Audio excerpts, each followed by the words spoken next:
so that you can adequately have your say on the show without being given an ultimatum like I did earlier for 1 minute. So the Premium Times has a detailed account of what was said to have happened and led to the fight in Shasha. I will be reading that piece to you, and then I'll move along to other stories relating to the incident. So several people have lost their lives. It's been reported after a clash triggered by the fatal stabbing of a cobbler by a cart pusher in Shasha Market, Ibadan, Oyo State, degenerated into an ethnic conflict. The two men had a misunderstanding on Thursday. In the process, the cart pusher, said to be a Hausa man, stabbed the cobbler, said to be a Yoruba man, with a knife. Premium Times could not independently verify the ethnicity of the two men, and there is no evidence that their fight was caused by ethnic issues. The stabbed victim was confirmed dead in a hospital on Friday morning, leading to crisis in the community between the Hausa and the Yorubas, with the later group trying to avenge the death of their tribesmen. Within hours, however, the conflict spread beyond the market as the Hausas and Yoruba communities in Akinyele local government area, where the market is located, went after each other. It's reported. The story continues on the Premium Times this morning to show that having had that event and seeing how that played out, destruction followed. Very serious destruction, if I might add. But I want to keep it strictly to how the Premium Times has reported it this morning. So they say that witnesses told them that at least 6 people have died from both sides in the reprisal attacks. Various shops and houses were burnt, while the market was deserted in the process. A quote by an eyewitness who identified himself as Khalid says the reprisal attacks have led to the death of at least 6 people from the side of the Yorubas and the Hausas. In fact, many people in the community have scampered for safety. Another witness who did not want his name mentioned said that no one was safe. People have been rendered homeless. He says he knows about 15 houses that have been razed, and nobody can tell which house is next. What matters now is safety, so people have deserted their homes. On Saturday morning, some Yoruba thugs blocked various highways, asking passengers to identify their ethnic groups. Sources told the newspaper that those who were identified as Hausas were forced out and vehicles attacked by the hoodlums. The story goes on to say that as the killings continued, the military stormed the community in an attempt to stop the reprisal attacks and destruction of properties. While speaking on the incident, Oyo State Police spokesperson Olubenga Fadeyi, who confirmed the incident, said normalcy was gradually returning to that area. Let us also inform you that there's been a curfew imposed in that part of town. The governor announced that 6 a.m. to 7 p.m. curfew in that area, 6 p.m. to 7 a.m. rather. And the governor approved the imposition of the curfew himself. He says that residents of the affected area are enjoined to go about their legitimate businesses within the hours stipulated by the law, and anyone caught disrupting the peace of the community will be made to face the wrath of the law. The governor of Ekiti State and his counterpart in Ondo have urged citizens not to allow a misunderstanding to degenerate into violence, maiming, and killing. Mr. Fahimi, in a statement, said, "We do not need any act of violence leading to the unnecessary deaths of citizens. Now is the time for leadership of various ethnic nationalities, trading groups, and security agencies to halt the urge of violence in Shasha area and work towards ensuring peace in different parts of the country." While commending Governor Makinde for his timely intervention in the crisis, Fahimi expressed sympathy with the families of victims as well as those who have lost property and businesses during the crisis. The Olubadan of Ibadan Land himself is speaking and is urging people to eschew violence and bitterness by ensuring that minor conflicts do not degenerate into unnecessary tension. He said many of our compatriots have been living with each other for a long time. We grew up and attend schools together. People from diverse ethnic groups do intermarry and give birth to lovely children. Speaking on the crisis, he said immediately the report got to the palace, the governor of Oyo State was the first person that he called, and they've promised that appropriate actions would be taken. So that's like a much larger, description of what happened on the day. Reactions have followed, as you can imagine, from different areas of the country. The presidency weighing in on this conversation. I have to take a short break. When I come back, I will be going to the president's words, or what his spokesman said on his behalf, and what some other people are saying with regards to the crisis that we saw happen over the weekend here in Oyo State. Don't go away. Hey, Oga and Madam, you don't see the room now. Make I show you the toilet where you could share with the other neighbors. Now the toilet be this. What's the apple? Oga agent, you mean say na general toilets clean, come white like this, eh? Yes, now. Na hypo toilet cleaner than they use to clean up and kill the yama germs come out. Hypo toilet cleaner? Wow. Wash your toilet at least once a week with hypo toilet cleaner to keep it sparkling clean and germ free. Available in sachet for 35 naira only. Madam, now 2 years landlord one collect. We go pay for 6 years, eh? 1960 bets don't return with big FCO as they don't arrange new management. They don't come back better and stronger. Then they pay commission to their agents' bank accounts and winnings to their customers. Sharply. No delay. You can do football or virtual games plus live bet jackpot for inside 1960 bets. Visit their website on top www.1960bets.com. 1960 bets. Play and win. Now, where's that big malt? Today was just one of those days. Woke up by 5, made breakfast, went to work, did my job, then my Oga's work, then Oga's work, came home, made dinner, and now nothing can stop me from enjoying my rich, smooth, refreshing Dubic malt. Enjoy the silky smooth taste of Dubic malt. Dubic malt, crown the moment. The International Organization for Migration, IOM, calls on all returnees who returned from Mali from January 2018 till date and arrived through the Lagos airport and have not yet been contacted or assisted by the IOM. Please call 0701-561-3716, 0902-170-6377, 0907-007-1483, 0907-007-1478, and 0907-007-1275. 2020 ń lọ sópin 2021 á dára. Ó ga jù ọdún yìí ojú mi rí màbo ọdún tó ń bọ̀ gbọ́dọ̀ dùn. ọmọ ọdún tó ń bọ̀ ní láti dùn ṣáá ni mo gbọ́dọ̀ mẹ́ẹ̀kì ẹ̀. òótọ́ ni o nítorí láti oṣù kejì ọdún títí di oṣù kẹrin ọdún 2021 èèyàn mẹ́jọ ni yóò jẹ mílíọ̀nù kankan náírà tẹ́nì kọ̀ọ̀kan nínú èèyàn ọgọ́sàn 180 yóò jẹ ẹgbẹ̀rún lọ́nà ọgọ́rùn-ún kan náírà níbikíbi lórílẹ̀‐èdè Nàìjíríà lásìkò ìpolongo oríire Polaris Save and Win láti yege ṣáà ti máa fi ẹgbẹ̀rún mẹ́wàá náírà tàbí jù bẹ́ẹ̀ lọ pamọ́ sínú àkáǹtì rẹ lóṣooṣù fóṣù mẹ́ta léraléra bẹ̀rẹ̀ láti oṣù kọkànlá ọdún yìí ìyíkoto yóò bẹ̀rẹ̀ láti oṣù kejì ọdún 2021 torí náà yára tẹ *833# kàn sí wa lórí ẹ̀rọ ayélujára pẹ̀lú polarisbanklimited.com tàbí èyíkéyìí ẹ̀ka Polaris lórílẹ̀‐èdè yìí láti ṣí àkáǹtì rẹ tó bá ṣe ń fowópamọ́ sí láyé láti jẹ̀bú ó ṣe pọ̀ sí ìpolongo oríire Polaris Save and Win yóò máa tẹ̀síwájú láti ìsinsìnyí títí doṣù kẹrin ọdún 2021 òfin àti ìlànà wà o fún àlàyé sí kàn sí wa lórí ẹ̀rọ alátagbà wa lónìí. Babe, I'm craving ice cream. Okay, I'll go and buy it. Vanilla. No, wait. Make it chocolate. Make up your mind now. What if I now want both? Babe, I can only afford one.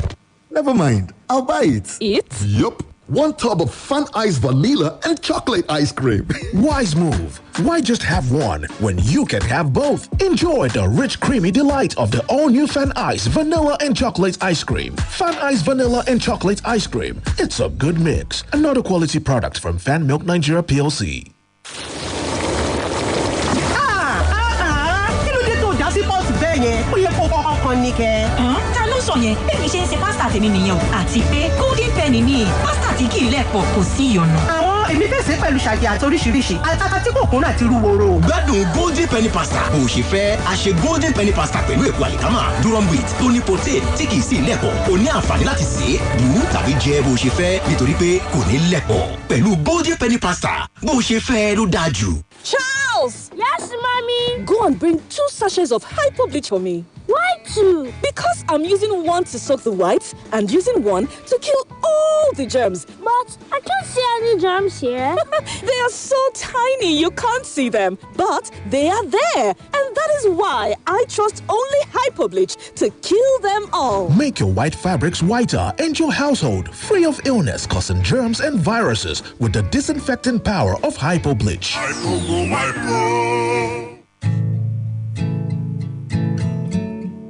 When my wife and I took up a life insurance plan with AXA, we thought only our children will benefit from it.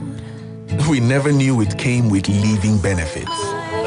So you can imagine our pleasant surprise when the free health check cover helped us discover my wife's illness on time. And we quickly got her treated before things went too far. The best part is, she was able to recover in time for our daughter's recital. Now that's what I call living with benefits. A major part of being a parent is being present. Stay in the picture with AXA Life Insurance Living Benefits. Free health check, loyalty bonus, cashback and permanent disability covers. Call 0700 AXA Mansard today to speak to an AXA financial advisor. Some energy drinks promise power, but are more like this. What you need is this. New Predator Energy Drink. Rule your kingdom. Now sells for only 200 naira.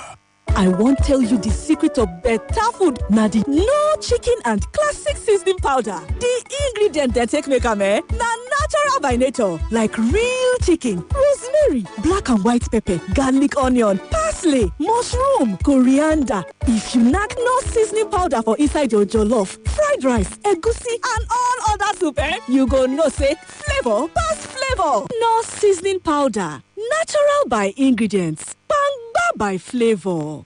Charles! Yes, mommy? Go and bring 2 sachets of hypo bleach for me. Why 2? Because I'm using 1 to soak the whites and using 1 to kill all the germs. But I can't see any germs here. They are so tiny you can't see them. But they are there. And that is why I trust only hypo bleach to kill them all. Make your white fabrics whiter and your household free of illness causing germs and viruses with the disinfecting power of hypo bleach.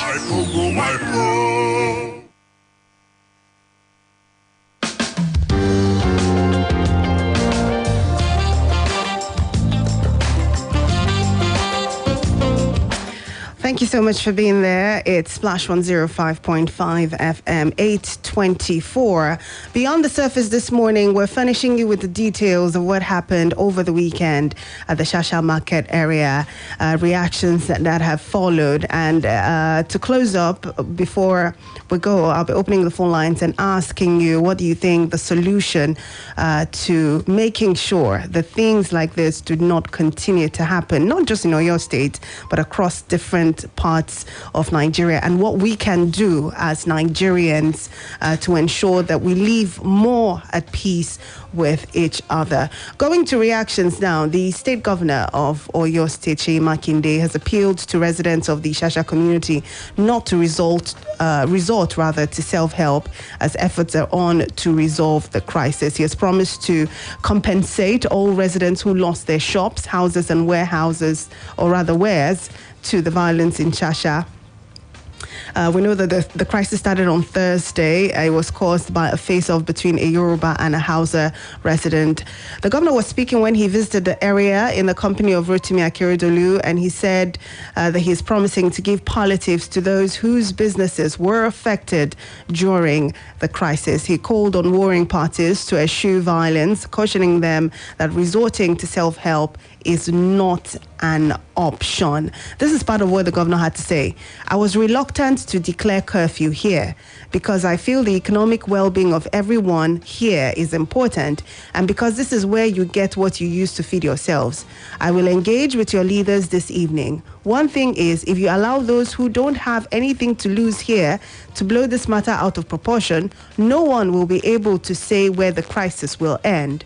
By the grace of God, I pray we don't lose any more lives. And of course, that's just part of what the governor said when he visited the market. Meanwhile, the president has been speaking through one of his spokespersons. Now, he has flayed the reported cases of ethnic violence across the country, saying that his government will protect all religious and ethnic groups in line with the provisions of the 1999 Constitution of the Federal Republic of Nigeria as amended.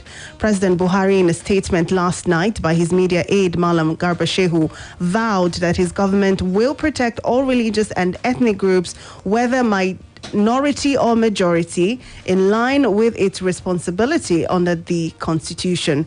Reacting to reports of the breakout of violence in some parts of the country by some ethnic and sectional groups, the president warned that the government will not allow any ethnic or religious group to stoke up hatred and violence against other groups. He condemned such violence and gave assurances that his government will act decisively to stop the spread of any such violence. Buhari appealed to religious and traditional leaders as well as governors and other elected leaders across the country to join hands with the federal government to ensure that communities in their domain are not splintered along ethnic and other primordial lines.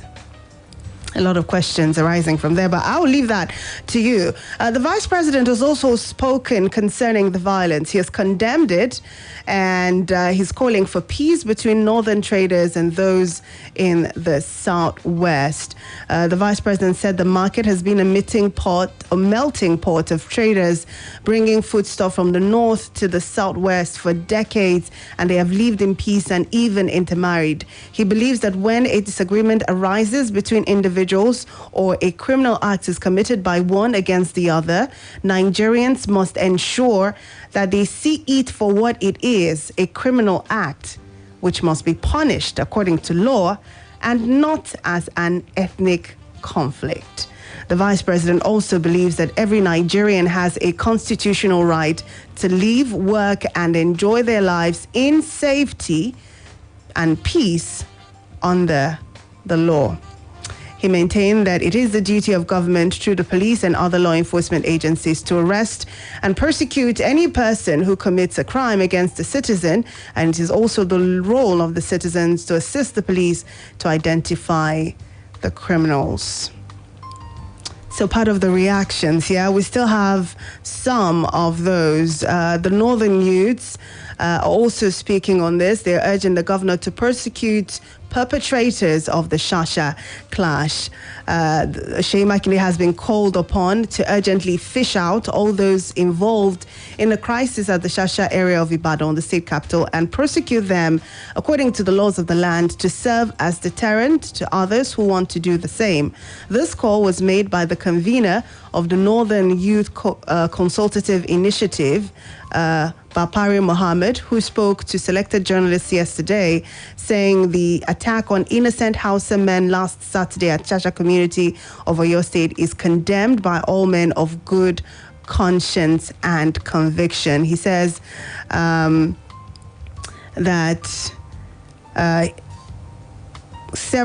it should be noted that on several fora, the leadership of the Northern Youth Consultative Initiative has been calling for sincere unity of Nigerians, irrespective of ethnic or religious affiliations. But calls of such manner has conspicuously been hindered from thriving by merchants of violence that are hell-bent on fanning the embers of crisis and disunity for their selfish gains. Attack of such magnitude will imminently cause reprisal across the country, which shall bring nothing but bloodbaths across the country. Therefore, we urge Governor Makinde and other governors whose states are bedeviled with security threats to do everything possible to prosecute culprits and sponsors of these unfortunate incidents. The unity of Nigeria is sacrosanct, he says. And I think those are valid statements to be making. I mean, it's the dangers of how this can blow out of proportion is just scary to imagine or even think about. Imagine if we had reprisal attacks in different parts of the country.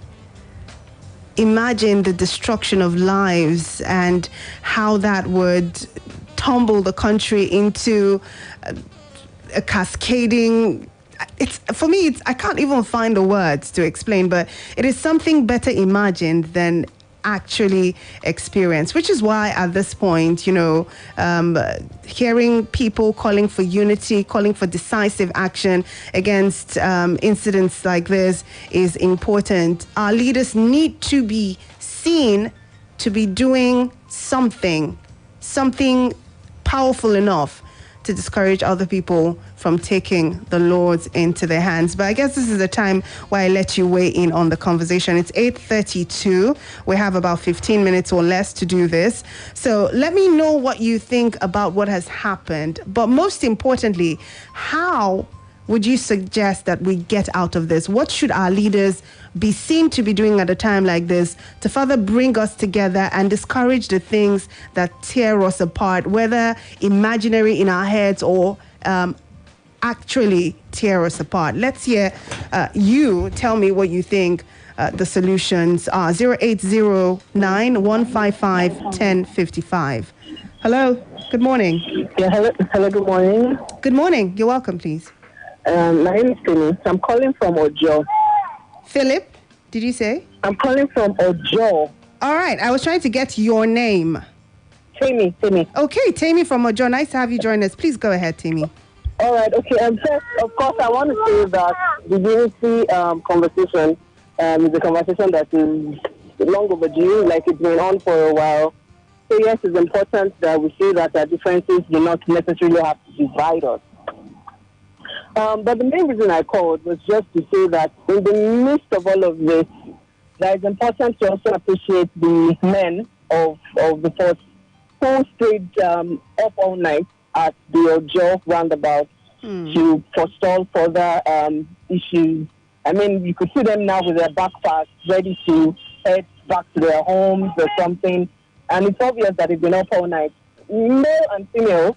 So I think it's just a good time to say that they put their lives at risk. And in the wake of all of the ripples of the NSAS protest and all of that, it's good to see that these people rose against all odds and are backing the government to see that they do their duties and do what they promised to do by wearing the uniform that they are wearing. I think it's important now that to mention that they did well. Okay. And hopefully somehow peace will return to that aspect.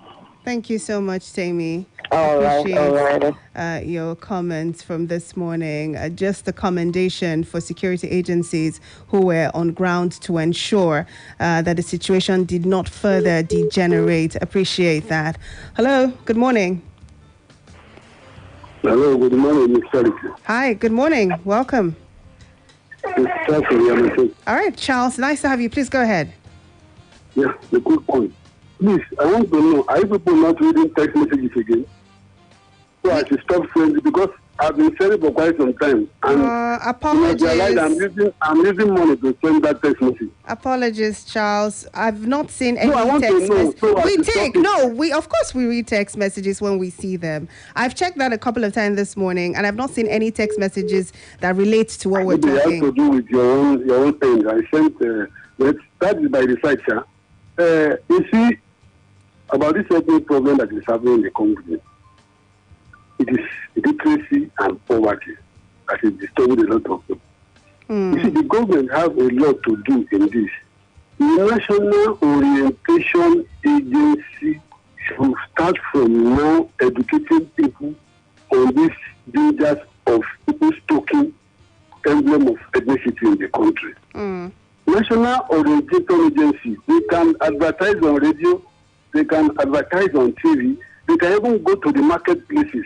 Because To advertise what exactly, Charles? What are they advertising? What I'm trying to say is to make people understand that we, all of us, are one. Okay. In Nigeria, whether you are Hausa, whether you are Yoruba, whether you are Ifik, anybody you are, we are one. You need to sensitize people to understand this through radio, through television, even go to the marketplaces.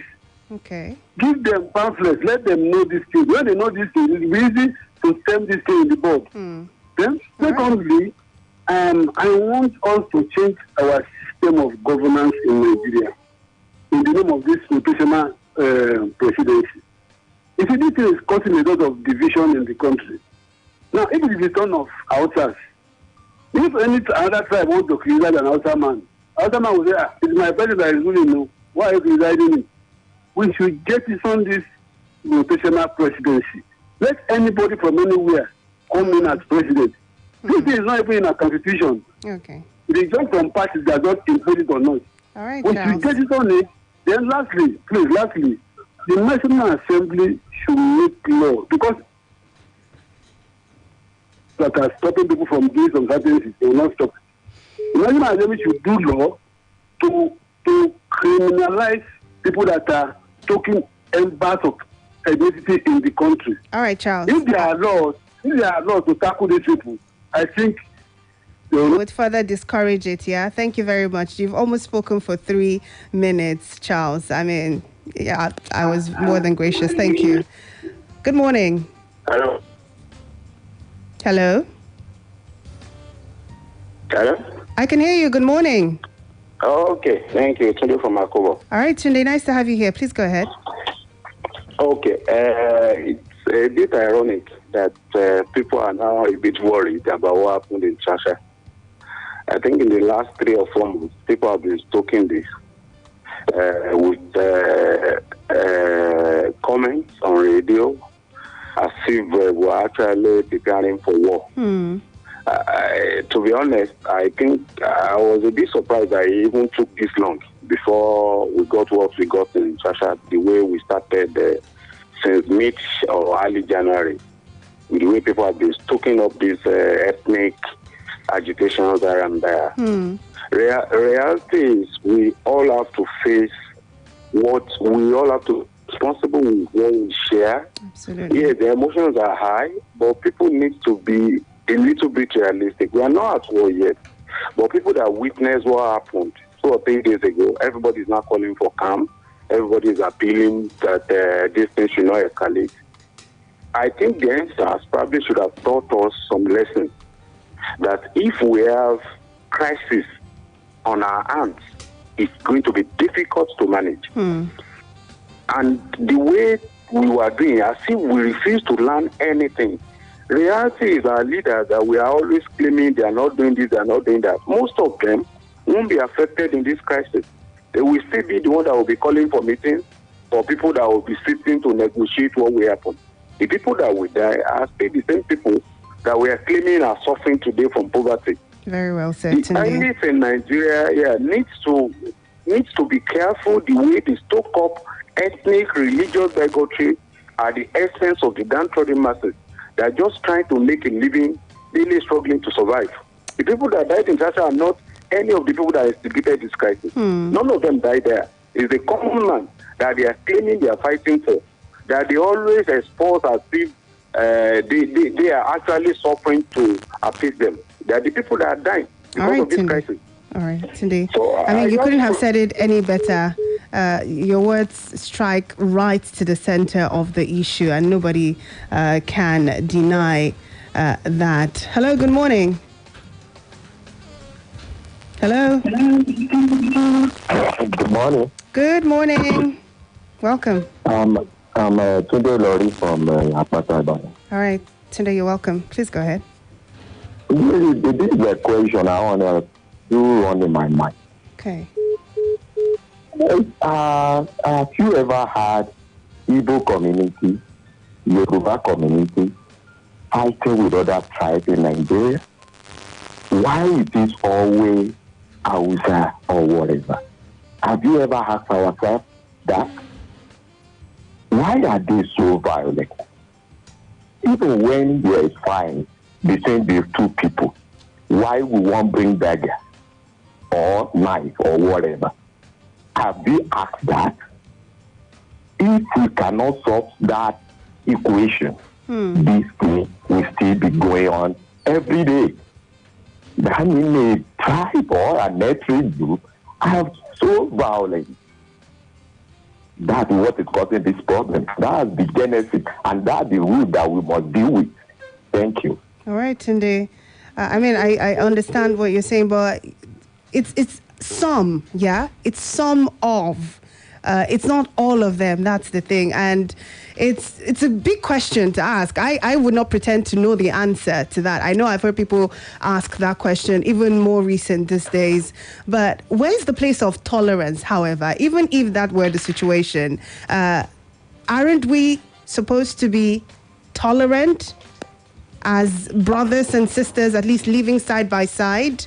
That would be my argument. Hello. Hello, Chacha. Good morning. Good morning. I'm Shegun. Hi, Shegun. Nice to have you here. Yeah. Okay. First of all, I'm beginning to wonder why we have to use burning of property to solve problems or as a response to big. Yeah. I don't understand how we got there. That if there's an argument, people fight, then you have to go and start burning things. I think we need to think about that, and that is on both sides, particularly on the Yoruba side. With what we reference to what happened in Shasha. Yes. Maybe somebody should take an inventory of the shops that were burnt there and tell me how many belongs to an Hausa man. Then we will give ourselves consent. I don't know the people who maybe they got their brain suspended and then the next thing is put fire. That's one. Two, when things happen, people don't have confidence in the system. They tend to take something into their hands. Let me say, like 10 years ago, there had been a continuous administration of justice. So somebody does something irrespective of creed, tribe, religion, or anything, that person is taken, arrested, and judgment is served. Then people will build confidence in that system because they know that judgment will be served.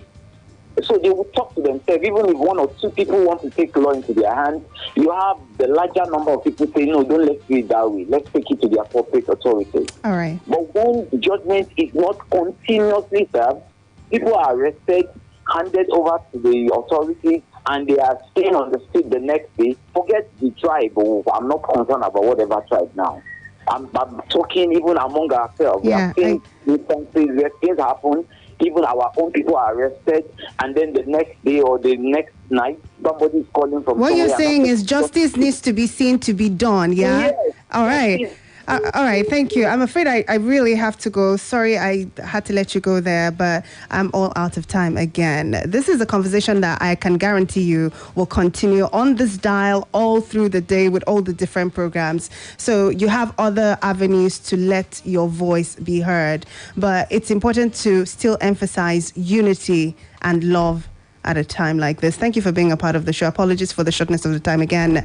Ronnie will be here on Tuesday, to continue with the Morning Splash. My name is Charity Jerome. Enjoy your week and make sure to keep it locked on Splash 105.5.